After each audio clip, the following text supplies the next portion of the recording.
Sir জায়গাটার নাম বলুন। ওইটা সোলাট, আচ্ছা, জায়গাটার নাম হচ্ছে সোলাট, হলদিয়া পৌরসভা। হলদিয়া পৌরসভা এরিয়াটা। আর স্যার হচ্ছেন মনোহরপুর বোর্ড প্রাইমারি স্কুলের শিক্ষক।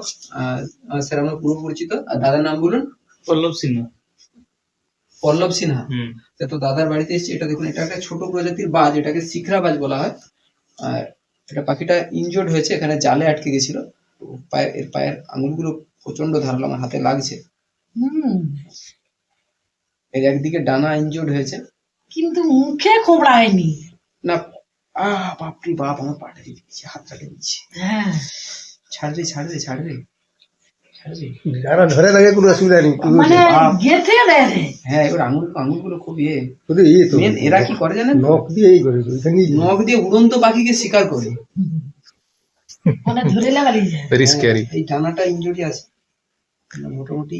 মাছ মাংস করে খাওয়াটাও হয় নাকি? একে আপাতত সঙ্গে করে একটু মাছ দিলে ওকে পেটটা ভরে যেতে হবে।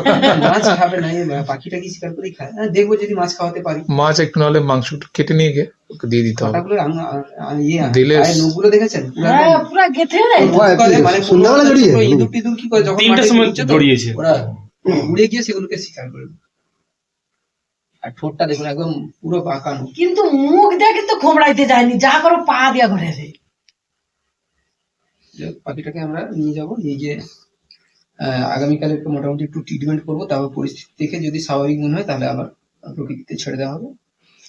আগ্রেসিভ দেখুন কিরকম। যদি আমার মুখটা, হাতটাকে যদি মুখে পায় একদম ফুটো করে দেবো। না, ও একটা ইনজোর্ড আছে তো, ওই যন্ত্রণা ফন্ত্রণা আছে বলে ওই জন্য একটু চুপচাপ আছে, নাহলে ও আচ্ছা।